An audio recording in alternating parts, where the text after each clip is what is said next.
రాజమండ్రి గ్రామదేవత శ్రీ పాత సోమాలమ్మ జాతర మహోత్సవాలు ఆదివారం అంగరంగ వైభవంగా ప్రారంభమయ్యాయి. తెల్లవారుజామున 4 గంటలకు అమ్మవారికి పంచామృత అభిషేకాలు, అనంతరం 10:05 గంటలకు కలశ స్థాపన కార్యక్రమాన్ని ఆలయ వంశపారంపర్య ధర్మకర్త గొర్రెల సురేష్ ఆధ్వర్యంలో నిర్వహించారు. శ్రీ పాత సోమాలమ్మ అమ్మవారి ఆలయాన్ని పుష్పాలతో అందంగా అలంకరించారు. తూర్పుగోదావరి జిల్లా ప్రధాన న్యాయమూర్తి గంధం సునీత, రాజానగరం ఎమ్మెల్యే భత్తుల బలరామకృష్ణ, పలువురు నగర ప్రముఖులు అమ్మవారిని దర్శించుకున్నారు. వారికి వంశ పారంపర్య ధర్మకర్త, ఉత్సవ కమిటీ చైర్మన్, మాజీ కార్పొరేటర్ గొర్రెల సురేష్ ఘనంగా స్వాగతం పలికి అమ్మవారి తీర్థ ప్రసాదాలు అందజేసి దుస్సాలువ జ్ఞాపికతో సత్కరించారు. ఈ సందర్భంగా వారు మాట్లాడుతూ, ఈ సోమాలమ్మ తల్లి కరుణ కటాక్షాలు భక్తులందరిపైన ఉండాలని ఆకాంక్షించారు. ఈ తల్లి చల్లని చూపులతో ప్రజలందరికీ ఆయురారోగ్యాలు, అష్టైశ్వర్యాలు కలగజేస్తుందని ప్రార్థించారు. అనంతరం భక్తులు మాట్లాడుతూ, గత ఏడాది ఎన్నికల ముందు అమ్మవారిని ప్రార్థించామని, తమ న్యాయబద్ధమైన కోరికను మన్నించి ఎమ్మెల్యేగా ఎన్నికయ్యేలా ఆశీర్వాదాలు దక్కాయని అన్నారు. గొర్రెల సురేష్ మిత్ర బృందం ప్రతి ఏటా అమ్మవారి ఉత్సవాలను ఘనంగా నిర్వహిస్తున్నారని అభినందించారు. ప్రజలు కోరిన కోరికలు నెరవేర్చే ఈ సోమాలమ్మ తల్లి దీవెనలు ప్రజలందరికీ ఉండాలని పూజలు నిర్వహించినట్లు తెలిపారు. అనంతరం ఆలయ ఆవరణలో లక్ష్మీ గణపతి హోమం జరిగింది. మహిళలు అమ్మవారిని దర్శించుకొని వేద పారాయణం నిర్వహించారు. మాజీ కార్పొరేటర్లు గొర్రెల రమణి, కంచుమర్తి చంటి, భులుసు ప్రకాష్ తదితరులు అమ్మవారిని దర్శించుకున్న వారిలో ఉన్నారు.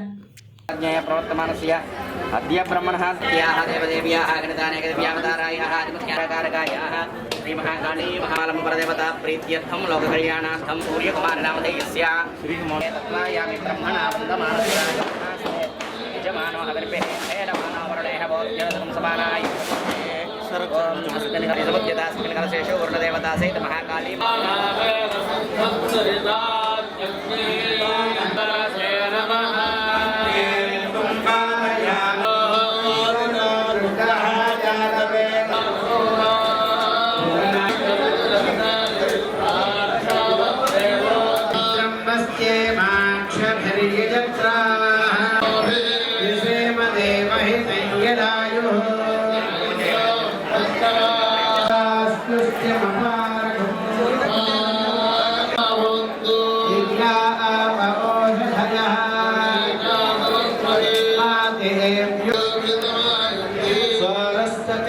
నివర్తతే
सर्वे कश्यपाद्योतिर्लभन्ते सोमः कश्यपादं सप्तसूर्यानिधि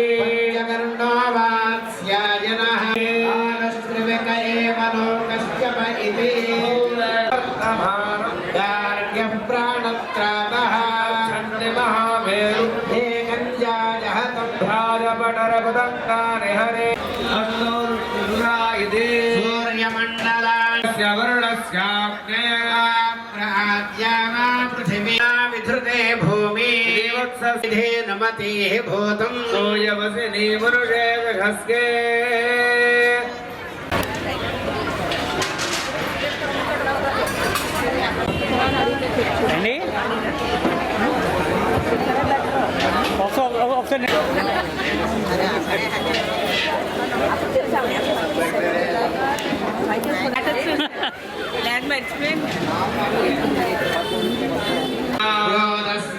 యోదస్యోరంతర్దేశేషు దేశవీరాः ప్రపద్యంతే పుణ్యపాదకేశాసః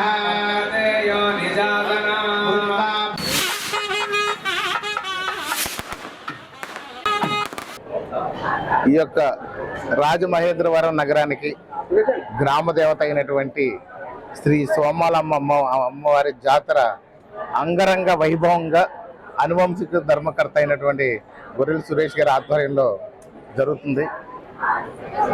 ఇది ప్రతి సంవత్సరం ఏ సంవత్సరం చూసినా ప్రతి సంవత్సరం ఇంకో సంవత్సరం పోటీ పడుతున్నట్టుగా చాలా బాగా అద్భుతంగా జరుగుతుంది. విజయవాడలో ఉన్నటువంటి కనకదుర్గ అమ్మవారికి ఇక్కడ పోటీగా గొర్రెల సురేష్ గారు వారి టీం అందరూ కూడా ఈ కమిటీ సభ్యులందరూ కూడా కలిసి అత్యంత వైభవంగా నిర్వహిస్తున్నారు అనేది ఇక్కడ మనకు కనిపిస్తుంది. అమ్మవారు కూడా ఇక్కడ ఈ చుట్టుపక్కల పరిసర ప్రాంతాల్లో ఉన్నటువంటి ప్రజలందరికీ కూడా అమ్మవారి ఆశీస్సులు ఉంటాయి అనే నమ్మకంతో ఇక్కడ వేలాది మంది భక్తులు ప్రతిరోజు దర్శించుకుంటారు. ప్రత్యేకంగా ఈ ఉత్సవాల సమయంలో అయితే మాత్రం అత్యంత వైభవంగా చేస్తారు. ఇక్కడ గరగల నృత్యాలు కానివ్వండి, వివిధ సాంస్కృతిక కార్యక్రమాలు కానివ్వండి చాలా బ్రహ్మాండంగా చేస్తుంటారు. ఈ రోజున ఈ యొక్క ఎమ్మెల్యే హోదాలో అమ్మవారిని దర్శించుకునే భాగ్యం అమ్మవారు కల్పించారు. ఎందుకంటే ప్రతి సంవత్సరం అమ్మవారిని వచ్చి దర్శించుకుని వెళ్తాము. ఈ సంవత్సరం అమ్మవారు ఈ విధంగా దర్శనం ఇవ్వడం అనేది చాలా గొప్ప విశేషం. గడిచినటువంటి సంవత్సరంలో ఎలక్షన్ల ముందు వచ్చి అమ్మ మళ్ళీ సంవత్సరం ఎమ్మెల్యేగా వచ్చి నిన్ను దర్శించుకునే భాగ్యాన్ని కల్పించని చెప్పి కోరుకున్నాను. ఆ కోరిక నెరవేరింది. అమ్మవారి కోరికలన్నీ కూడా ధర్మబద్ధంగా న్యాయబద్ధంగా ఉన్న కోరికలన్నీ కూడా తీర్చడం అనేది చాలా ఈ గ్రామస్తులు ఈ యొక్క రాజమండ్రి నగర ప్రజలందరూ కూడా చెప్పుకుంటూ ఉంటారు. కానీ నాకు కూడా నిరూపణ అయింది కాబట్టి సదవాదా అమ్మవారి దర్శన భాగ్యాన్ని కల్పించిన గొర్రెల సురేష్ గారికి వారి యొక్క కమిటీ సభ్యులందరికీ కూడా పేరు పేరు నా హృదయపూర్వక ధన్యవాదాలు తెలియజేస్తున్నాను. Thank you. నమస్కారం. రాజమండ్రిలో కొలువైనటువంటి రాజరాజ నరేంద్ర కాలం దగ్గర నుండి ఉన్నటువంటి మన పాత సోమాలమ్మ టెంపుల్ దర్శించుకున్నందుకు చాలా ఆనందంగా ఉంది. వేరే జిల్లాల నుండి వచ్చి ఇక్కడ ఉద్యోగరీత్యా ఇక్కడ ఉద్యోగం చేసుకునేందుకు అవకాశం ఇచ్చినందుకు, అలాగే అమ్మవారి దర్శనం ఈ జాతర సందర్భంగా చేసుకున్నందుకు చాలా తృప్తిగా ఉంది. ఈ రాజమహేంద్రవరంలో ఉన్న ప్రజలందరూ కూడా సుఖ సంతోషాలతో ఎల్లప్పుడూ అమ్మవారి అనుగ్రహంతో ఉండాలని చెప్పి ఈ నగరం కూడా వృద్ధి చెందాలని చెప్పి మనస్ఫూర్తిగా కోరుకుంటున్నాను.